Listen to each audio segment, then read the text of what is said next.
Like I say, sorry, this is part two. I hate what they make me do because what happened is, um, they just kind of try. I have to like I'm not here to body shame anybody or like who am I? Look at me. I'm definitely not in best shape. I'm not looking great, but because they can create perception that are falsified. Now I'm being forced. It's like I know. Listen, this person, yes, you are making me looking at her in these ways, right? She's not, she will not give me this level of like, like interest.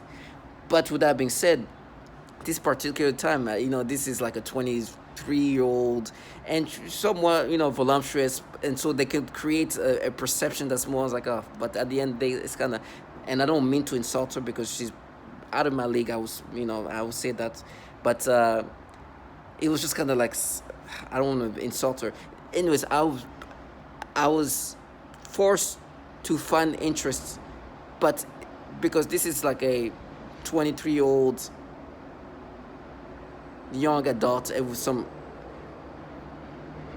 curvation, it's easy to create interest. You understand? That's what I'm trying to say. But naturally, I'll be like, okay, yeah, it's just, like, I'm okay. I'll definitely be okay. I'm not interested. But good for you. But because she has somewhat curvish, some curves, it's easy to create perception of interest. Now, this is an adult. He's a 23-year-old or so with her baby, literally holding her baby. There's a grandma that they were trying to make me think that the baby was the grandma. This woman is like 60 years old. This baby was like less than a year. They even tried to make me imagine that that's the baby she's holding. It's not her baby. It's actually this older woman, this 60-year-old woman baby. I was like, no, this woman cannot. No, I have a feeling it's not her. But they even tried to make me imagine that. And it's funny when I see her, um, she ended up showing the baby to like this older man, like who's like a 40-year-old man, and I'm like, oh my gosh, that's not the father of the baby. It looked like she's this 40-some-year-old man was the father of this baby, and I'm like, wow, this person is like 20-some-year-old. This man is 45. Are they together? Talking about this, like it was just like, oh my gosh, that's just like the age gap is a little too up there. But, anyways, my point is that they try to create these uh, personas and try to create these narratives, and now they try to make me be like, no, you know what? She's underage. She's 7. It's like, no, she's like in her 20s, early 20s. And when I look at like 26-year-old now, I'm like, oh my gosh, they could create a battle there.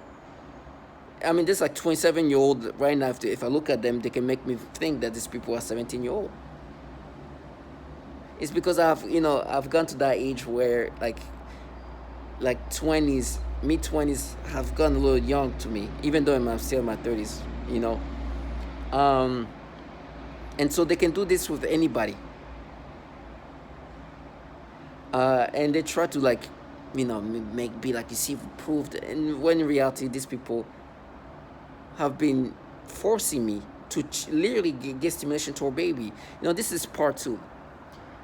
When I was trying to make space to make another this part two, there was babies, little toddlers, that they're forcing me to get stimulation toward. Babies. And so, of course, if they can do the older ones, it's gonna be easy. So now, from the babies, from the teenagers, to even people who just because they look like they're young adults, they can make me experience things that I will not naturally experience, and it's easy. Especially the older they are. If they look like adults, it's gonna be very easy. Babies, it's gonna be like disgusting, but that's the foulest thing they do to me. Now, this pedophilia type of torture they do, it's not unique to me. This slanderous tactics is not unique to me. They've been doing this to so many others. This is a systematic things they've done.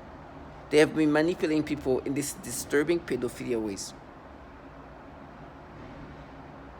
And it's so systematic that so many others have talked about it. There is a pattern of what they do. There's strong patterns of how they manipulate people, how they slander people, and how they try to degrade people.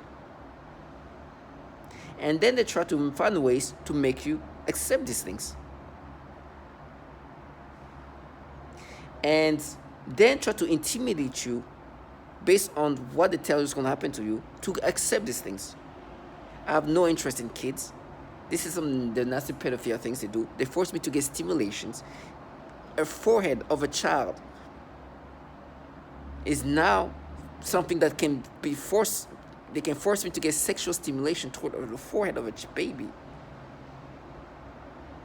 Anybody who looks young, I'm not even a child, they start forcing me to perceive them in a sexual way. An adult woman who I have no interest in because she looks like she could pass for somebody younger, they could make me start perceiving her in a different ways. It's so disgusting. It's nasty. You just gotta be strong. I know who I am. I know my imperfection. That's what I keep saying. And I know they try to rewire me to be somebody else. I know the slanderous things is the things they've been saying, the nasty things they've been manipulating me to experience. This is the things they like to do. I'll soon learn early on, once I discovered the target individual community, that pedophilia was a torment and a torture that they've been using on others to torture them. It's making you react in certain ways, perceive in certain ways, and think in certain ways, and dream in certain ways. To the point that even in petitions, other target individuals were calling that out. So I've been validated in so many ways. So to all my target individual, do not subscribe to this. Know you're a true imperfection. Do not accept these manipulations and how they're trying to rewire you.